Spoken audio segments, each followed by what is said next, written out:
आप क्या कहना चाहेंगे जिस तरह से आज आपके ऑफिस में सैयद मनीष जी दानिश पहुंचे हैं? क्या शुभकामनाएं देना चाहेंगे और किस तरह से एक राजनेता के रूप में देखते हैं? जी, पहली बात तो मैं बहुत बहुत धन्यवाद देना चाहूँगा आप सारे मीडिया कर्मी, इतने ऐसे पेंडिंग टाइम में भी आप लोग सूचना पहुँचा रहे हैं आम जनता को। मैं दानिश जी को बहुत दिल से आभार मानता हूँ कि इनकी जो थॉट है, जो इनको राजनीति में आने का, जो लोगों की सेवा करने का मौका है, ये चाहते हैं। इसमें टांडा ज़िले से विधायक प्रत्याशी हैं और मैं इनके लिए बस शुभकामनाएं देना चाहूँगा। और मैं चाहूँगा कि दानिश भाई विजयी हो, वहाँ से लोगों का, जनता का प्यार मिले, सम्मान मिले और ये जनता के लिए कुछ करें।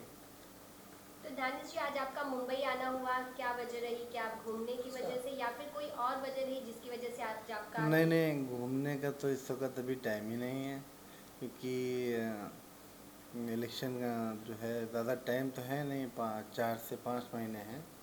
और सबसे पहले तो मैं माननीय मुलायम सिंह यादव जी के जल्द स्वस्थ होने की कामना करूंगा, कि वो हॉस्पिटल में हैं, तो जल्द से जल्द वो स्वस्थ होके अपने घर को आएँ। और उसके बाद जो भी राजनीति है, जो भी माननीय राष्ट्रीय अध्यक्ष अखिलेश यादव जी द्वारा ली जाएगा, जो भी लिया जाएगा डिसीज़न, उस पर हम लोग चलेंगे और चल रहे हैं। और पूरी कोशिश है कि इस बार भाजपा को जड़ से ख़त्म करना है। हम लोगों को हम लोग को मिल के, सबको मिल के भाजपा को हर हाल में देश से हटाना है। और सिर्फ यूपी से ही नहीं, हमको इनको सेंटर यानी केंद्र से भी हटाना है। क्योंकि अगर यूपी में हम देखें तो योगी जी, अब योगी का मतलब क्या होता है? योगी का मतलब कि योगी को मंदिर देखना चाहिए। अब योगी देश देख रहा है या उत्तर प्रदेश देख रहा है, तो एक योगी के लिए मैं नहीं समझता कि एक प्रदेश देखने लायक हैं योगी जी। और जहाँ तक मोदी जी की बात है, तो उन्होंने भी कोई ऐसा काम नहीं किया, ना ही योगी जी ने कोई ऐसा काम किया यूपी में। और मोदी जी ने जो भी स्कीमें निकाली सब फेल हुई हैं, और योगी ने तो कोई काम ही नहीं किया यूपी में। और सबसे ज़्यादा जो भी काम किया है अखिलेश जी ने किया है यूपी में, ये सब जानते हैं बहुत अच्छी तरीके से। और इस बार 351 प्लस सीट के साथ अखिलेश यादव उत्तर प्रदेश की राजनीति में आएंगे पूर्ण बहुमत के साथ। तो किसके समाजवादी साथ? पार्टी के बाद जिस तरह से जनता ने अपना प्यार भाजपा की तरफ दिखाया था, जिससे योगी जी आज मुख्यमंत्री हैं यूपी के, और आपका कहना है कि वो काम नहीं कर रहे हैं, जी तो क्या जी। लग रहा है जनता वहाँ की खुश नहीं है योगी जी के कार्यों से? नहीं नहीं, जनता बहुत परेशान है। चाहे वो छोटे तबके, छोटे बिजनेस वाले हों या कोई बड़ा बिजनेस वाला हो, हर आदमी बहुत परेशान है। जब से ये जीएसटी आई है, कोई 18%, तो कोई 28% और 38%, हर आदमी उसमें परेशान है, बहुत ज़्यादा परेशान है। तो और यूपी में कोई काम नहीं हुआ है, ना तो ज़मीनी स्तर से कोई काम हुआ है, ना तो कागजी स्तर से कोई काम हुआ है। योगी जी ने सिर्फ जो है यूपी में रह के कुछ भी नहीं किया है। अखिलेश जी ने जो भी लखनऊ में काम हुआ है, सबसे ज़्यादा जो है काम वो अखिलेश जी ने ही किया है। ये पूरी जनता उत्तर प्रदेश की जानती है। और इस बार जनता मुंह तोड़ जवाब देगी योगी जी को और मोदी जी को, दोनों को, भाजपा को बहुत कायदे से, कि यहाँ से भी हटाएगी, उत्तर प्रदेश से अभी फ़िलहाल, और फिर 2024 में सेंट्रल गवर्नमेंट यानी केंद्र सरकार से भी इनको हटाने का काम किया जाएगा। और बिल्कुल, और हम तो ये चाहेंगे कि केंद्र सरकार में भी अखिलेश जी का नाम जाए। अभी तो फ़िलहाल मुख्यमंत्री के रूप में जाएगा माननीय राष्ट्रीय अध्यक्ष जी का नाम, लेकिन हम लोग ये चाहेंगे कि माननीय राष्ट्रीय अध्यक्ष जी दिल्ली तक जाएं और दिल्ली देखें 2024 में। तो आज आपका मुंबई आना हुआ और आप जिस तरह से मनीष मौर्य जी से मिले और एक यूथ के जी रूप में जिस तरह से मुंबई में काम कर रहे हैं, हर लोगों के लिए लोकप्रिय बने हुए हैं, जी किस जी। तरह देखते हैं आप मनीष जी को? कितने समय से जानते हैं और किस तरह से आप उनके कार्यों को देख रहे हैं? नहीं नहीं, मनीष जी को तो मैं काफ़ी समय से जान रहा हूँ। और मनीष जी ने हर मोड़ पे मेरा साथ दिया है, चाहे कहीं से भी हो। जिसे कहा जाता है तन मन धन, तो तीनों चीज़ों से इन्होंने मेरा साथ दिया है। और तो इन्होंने ये सिर्फ याद किया, तो मैं कल लखनऊ में आया था, पार्टी कार्यालय आया था, तो फिर मुझे ऐसा लगा कि मुझे बॉम्बे जाना चाहिए। तो मैं वहाँ से कल शाम को निकला हूँ, अभी यही बिल्कुल चला आ रहा हूँ। तो आगे भी आप और मनीष जी किस तरह से राजनीति हो या फिर जिस तरह से वो सोशल वर्क करते हैं, क्या उनके साथ आप आगे भी नजर आएंगे लोगों को? जी जी, बिल्कुल बिल्कुल, मनीष जी के साथ मैं हर जगह रहूँगा और मनीष जी भी आएंगे, यूपी आएंगे। और मैं आप सबको भी, जितने भी मीडिया प्रभारी यहाँ हैं, सबको मैं, आप लोग को बहुत बहुत धन्यवाद देता हूँ कि आप लोग आए, कवरेज किया आप लोगों ने। और बस एक अपील है सबसे, जितने भी देशवासी हैं, कि इस बार 2023 में हमको सबसे पहले तो राज्य की सरकार को चेंज करना है, उत्तर प्रदेश की। उसके बाद 2024 में हमको केंद्र की सरकार यानी माननीय प्रधानमंत्री नरेंद्र मोदी जी को जड़ से उखाड़ के फेंकना है। इसके लिए हम लोग को किसी भी स्तर तक जाना पड़े, हम जाएंगे। टांडा विधानसभा में किस तरह से कोविड के दौरान, जहां पूरी देश महामारी से जूझ रही थी, उस दौरान किस तरह से आपने जनता के बीच रहकर कार्य किया, और क्या लगता है अभी भी उन्हें किन तरह की समस्याओं का सामना करना पड़ रहा है? हाँ, जनता के बीच हम लोगों ने काम किया। कोविड इससे पहले आया था, जब पहला आया था 2019 में, तो हम लोगों ने जनता के बीच काम किया। वो मेरे FB पढ़ा होगा। और हर जनता तक हम लोग पहुँचे, और जो जो हमारे घर तक आया उसको भी हमने मतलब प्रमोट किया, कि मतलब जितना हो सकता था हम लोगों ने किया। तो हर चीज़ वो दिखाई नहीं जाती। तो कुछ चीज़ें ऐसी हैं जो मेरे भी पड़ी हुई हैं, फेसबुक पे पड़ी हुई हैं, उसको आप देख सकते हैं। और रही टांडा की बात, तो टांडा में इससे पहले मरहूम अजीमुल हक पहलवान साहब वहाँ से विधायक रहे थे। तो वहाँ की जनता की मांग ये है कि हमको पहलवान जैसा ही विधायक चाहिए। और पहलवान जी के अंदर एक चीज़ थी, मरहूम पहलवान जी के अंदर, कि अगर एक मोटरसाइकिल वाला भी चौराहे पे कोई SO या कोई बड़ा अधिकारी उसको पकड़ता है, तो कोई भी अगर पहलवान के पास, विधायक जी के पास एक फ़ोन कर देता था कि विधायक जी मेरी मोटरसाइकिल पकड़ गई है, तो विधायक जी के अंदर एक चीज़ बहुत बड़ी चीज़ थी कि वो फ़ौरन उस पर रिएक्शन करते थे। हाँ, दो फ़ोन दो, हाँ भाई कौन कौन बोल रहा है, कौन अधिकारी है, कैसे क्या है, छोड़ो भाई, सब घर के हमारे लड़के हैं। तो अब टांडा की जनता वो रहे नहीं। और मैं नहीं समझता कि टांडा में अभी इस तरीके का कोई नेता है। नेता जो भी हैं, एक आध नेता हैं तो बहुत ज़्यादा जज्बाती हैं।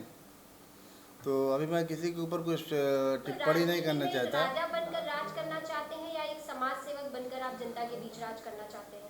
मैं समाज सेवक बन के जनता के बीच में काम करना चाहता हूँ।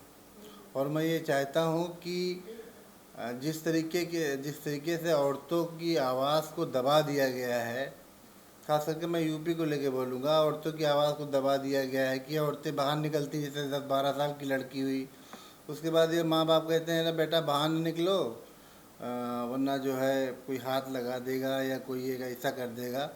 तो इंशाल्लाह मेरी पूरी कोशिश रहेगी कि मैं इस पे सबसे पहले काम करूँगा, कि इस पे एक मेरी टीम का गठन होगा। और जितनी भी बच्चियां हैं या जो कुछ भी है, जो भी बाहर निकलती है, अगर ऐसा कुछ हुआ तो इस पे कहीं से किसी माफ़ी नहीं है। किसी की लड़की को या किसी बच्ची को या किसी औरत को अगर किसी ने छेड़खानी किया मेरे अपने विधानसभा में, और मैं ये चाहूँगा कि ये हर जगह होना चाहिए, लेकिन फ़िलहाल मैं अपनी विधानसभा में इस चीज़ को रखूँगा और करूँगा, इस चीज़ को करके दिखाऊँगा मैं, कि औरतों का सेल्फ डिफेंस होना चाहिए, कि औरतों के अंदर वो चीज़ होनी चाहिए, वो चीज़ निकल के आनी चाहिए कि हाँ, अगर कोई एक लड़का एक गलती से भी पीछे से हाथ रख देता है तो अपने सेल्फ डिफेंस के लिए अपने लिए वो खुद से लड़ सकें, कि वो फिर उनको पलट के जवाब दे सके, अगर वो गलत तो पलट के उसको जवाब दे सकें। और उसके लिए एक मैं नंबर बनाऊंगा, चाहे वो 4 अंक का हो या 10 अंक का हो, जो भी हो, और तत्काल कार्रवाई होगी, उसमें कोई टाइम नहीं लगेगा। सबसे पहले ये काम मुझे करना है। जैसे ही मैं आता हूँ बिल्कुल करूँगा मैं इस काम को। एक यूथ समाज सेवक के रूप में जब आप मनीष जी को देखते हैं तो आप क्या सोचते हैं कि कम एज में जिस तरह से हर लोगों में काम करना, हर लोगों में, हर यहाँ के लोगों के बीच अपनी जगह बनाना, ये कितना मुश्किल होता है, लेकिन इसे उन्होंने आसान करके लोगों के बीच में कार्य किया है। तो उनके साथ किस तरह से आपकी गुड विशेष होंगी, क्या कुछ कहना चाहेंगे? नहीं नहीं, मनीष जी से जब भी मैंने पहली बार कहा कि मनीष जी, मैं जो हूँ अपने विधानसभा टांडा 278 विधानसभा टांडा, डिस्ट्रिक्ट अम्बेडकर, जिला अम्बेडकर नगर से मैं विधायकी लड़ना चाहता हूँ। और उस वक्त से लेके आज तक मनीष जी ने मुझे मोटिवेट किया है, हर जगह मोटिवेट किया है कि इस तरीके से नहीं, हाँ इस तरीके से हर चीज़। तो मैं इनका बहुत ही शुक्रगुजार हूँ और इनका मैं एहसानमंद भी हूँ और जीवन भर रहूँगा, क्योंकि इनका हर तरीके से मेरे साथ साथ रहा है।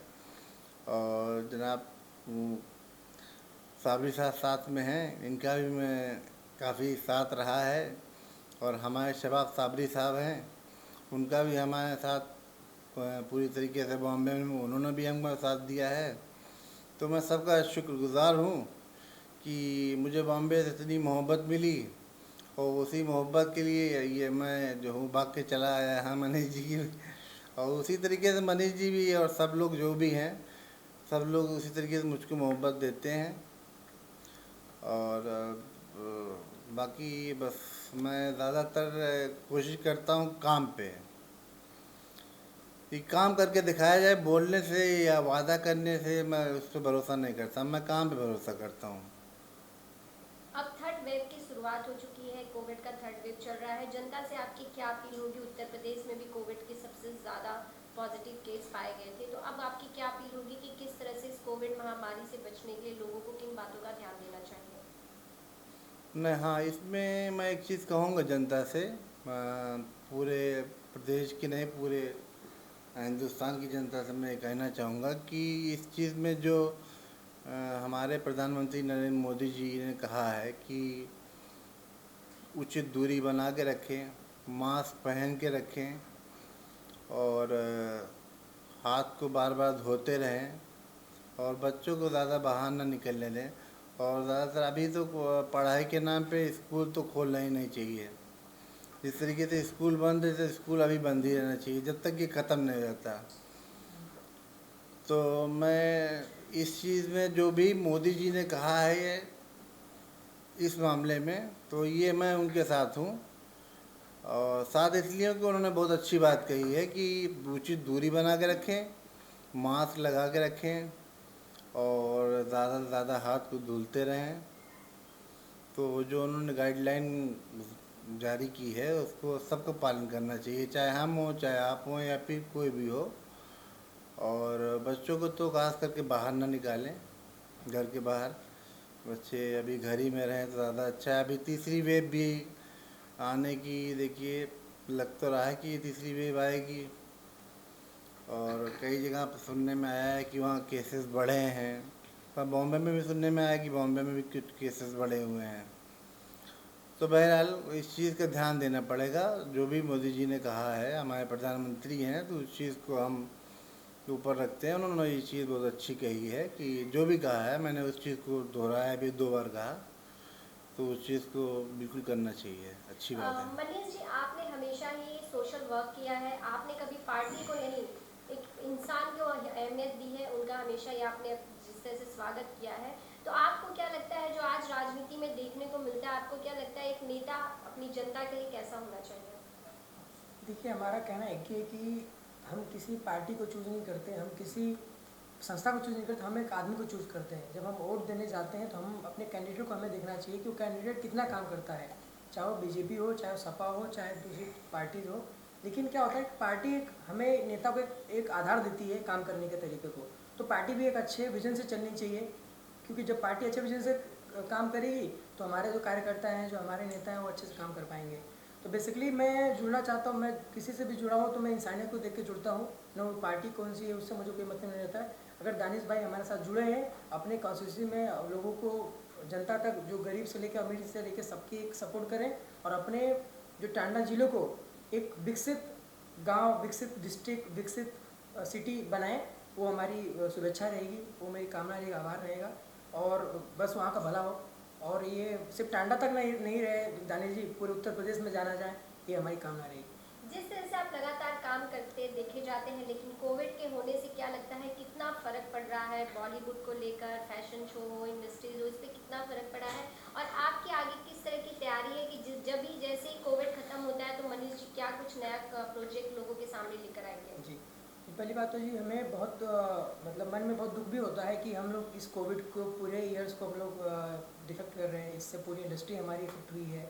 जितने भी हमारे जो वर्कर्स है, चाहे लाइटमैन हो, चाहे कैमरामैन हो, चाहे कोरियोग्राफर्स हो, बेचारों के पास आज काम नहीं है, काम है तो लेकिन कर नहीं सकते, तो उनके लिए हमारा पूरा सपोर्ट रहता है। हम चाहते हैं कि भाई उनको फूड किट भी प्रोवाइड करें, उनको जो भी हमारे से हेल्प हो सके हमारे फाउंडेशन से हम हेल्प करते हैं।